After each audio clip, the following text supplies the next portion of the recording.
So, the film is coming up very, very soon. Excited, almost in tears, or nervous? Well, you know, I'm in this strange limbo place where I finished the film, it's all ready to go, and no one has seen it, apart from you, Yuko. You know, a few critics have seen advanced screenings, but nobody in the public has seen it. So it's incredibly exciting to think that it's about to go out into the world, and I hope they love it as much as I've enjoyed making it. I did enjoy it very, very much. And this is your first feature film to direct. It is. So how was the journey? Well, I've been directing TV comedy for a long time, so I feel like I've been able to work out, you know, what I find funny and how I can make a scene funny and what the priorities are in, you know, in framing comedy and in editing comedy, pacing it, all the things, all the details that make jokes work. So getting to do all that on a bigger scale for a movie like this has just been fantastic.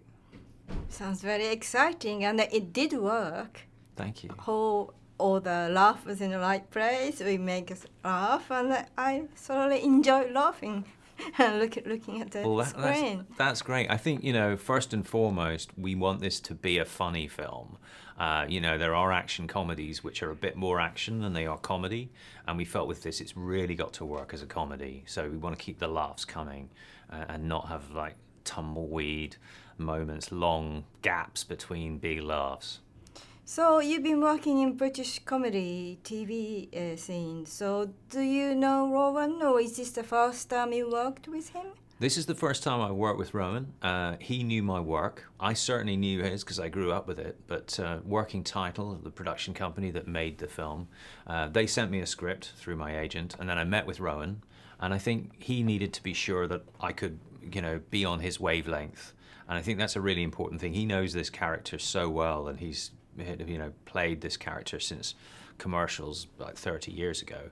So, you know, he needed to be confident that I would get on board with how he was going to see things, and that I'd also have the ability to pull all the movie together, you know, because that as a director, you've got to kind of keep your eye on so many other things. But clearly, if you don't get Rowan's performance right, then nothing else matters. Working with him is something special, I guess, because he's world famous and everybody knows how funny he is and a certain level of expectations. How did you meet that?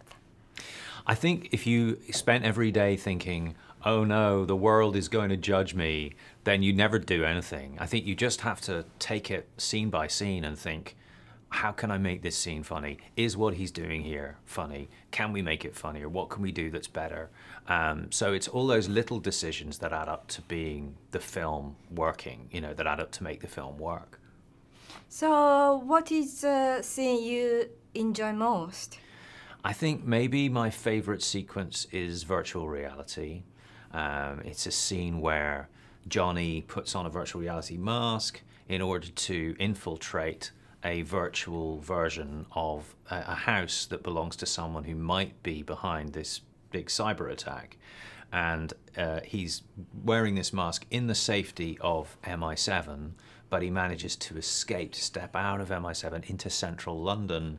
And there's just this clash between what he thinks is happening and where he thinks he is and where he actually is. And he starts beating people up, and it all goes crazy. And it was just enormous fun to do something that was kind of big and physical and funny, and also plays with the technology, which is a big theme of the movie.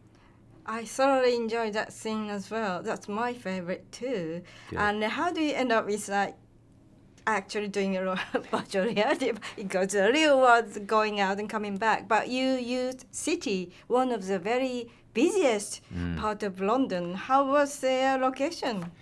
Well, the whole thing was planned really meticulously. So, you know, I storyboarded everything, so I knew exactly where I wanted Johnny to be at any moment.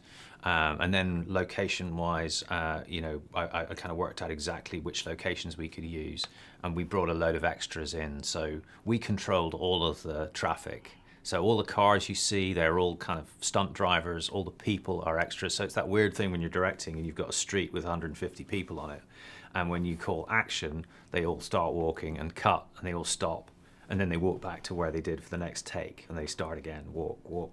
So it's a very strange, it's a bit like the Truman Show. It's this very strange thing of having this little world that you're controlling that stops and starts with action and cut.